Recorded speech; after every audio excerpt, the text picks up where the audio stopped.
Do you get muscle cramps? Maybe you wake up in the middle of the night and your calf is cramped in a knot. If that's you, please stay tuned and we'll talk about spasms or cramps and what you can do about them.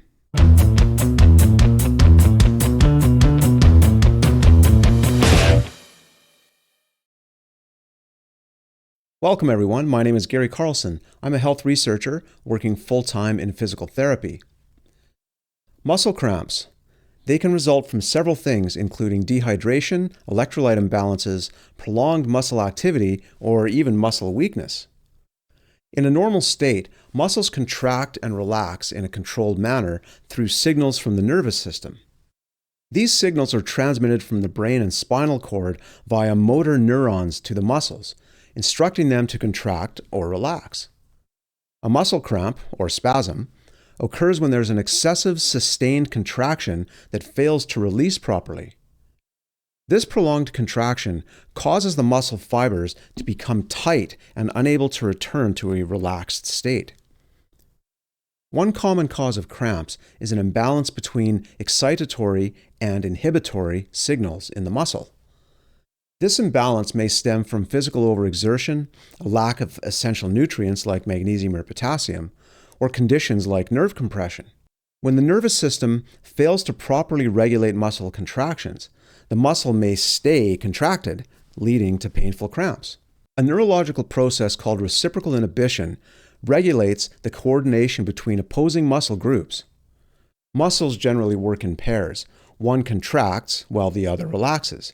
So for example, when the bicep contracts to bend the elbow, the tricep must relax to allow that movement.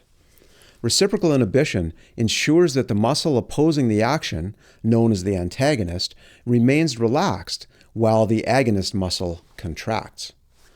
This occurs through the interaction of sensory neurons, motor neurons, and interneurons in the spinal cord. And when a motor neuron signals a muscle to contract, inhibitory signals are sent simultaneously to the opposite muscle. So bicep contracts, tricep relaxes. These inhibitory signals prevent the opposing muscle from contracting at the same time.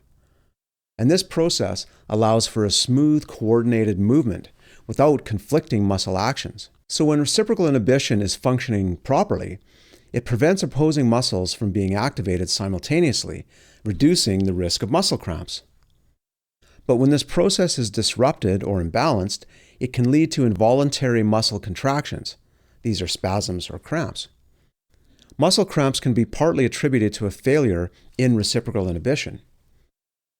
When the nervous system doesn't properly inhibit the antagonist muscle, it may try to contract at the same time as the agonist muscle. This simultaneous contraction leads to excessive tension in the muscle fibers.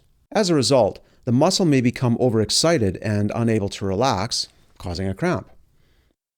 This disruption can happen due to various triggers such as exhaustion, dehydration, or an imbalance of electrolytes, like we talked about before. These factors can impair the nervous system's ability to regulate normal muscle function, leading to cramping. And cramps or spasms may be more likely to occur when muscles are fatigued or overstressed.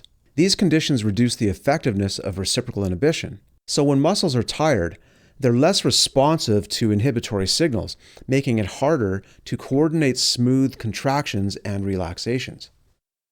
So as a result, even minor disruptions in reciprocal inhibition can trigger a cramp. Proper hydration, nutrition, and rest are all essential in supporting the nervous system's ability to maintain reciprocal inhibition correctly. But we can also take advantage of reciprocal inhibition to stop a muscle cramp. Say you're suddenly woken up in the middle of the night because your calf has gone into a painful spasm. Your first instinct might be to jump out of bed and start stretching your calf, hoping to stop the cramp. But what usually works better is to contract the opposing muscles. In this case, the muscles of the anterior compartment of your lower leg, which work to pull your foot upward into what's called dorsiflexion. So imagine this is my foot. I'm pulling it upward actively, not just stretching it. I'm actively using those muscles. So when a calf cramp hits, let's say this is my calf, don't just get up and stretch. So this is cramping. Instead, immediately activate the muscles on the front of your lower leg by raising your toes upwards towards your head. And do this fairly forcefully and hold it for 10 to 20 seconds until the cramp goes away. So what you're doing is you're telling your brain to engage the reciprocal inhibition reflex, which shuts off the calf and releases the cramp. And once the spasm is passed, you can then get up and stretch the affected muscle. Applying a bit of gentle heat and massage may also help to relax it and relieve the pain because it brings more blood flow. Understanding the science behind reciprocal inhibition highlights the importance of maintaining a balance in the nervous and muscular systems. So by ensuring hydration, nutrition, and rest, you can reduce the likelihood of experiencing painful muscle spasms and know what to do if they happen.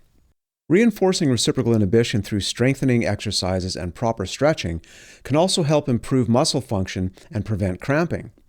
This is because it improves neuromuscular facilitation. That's the junction between your nervous system and the muscles. Please drop some comments below. Thanks for watching and be well.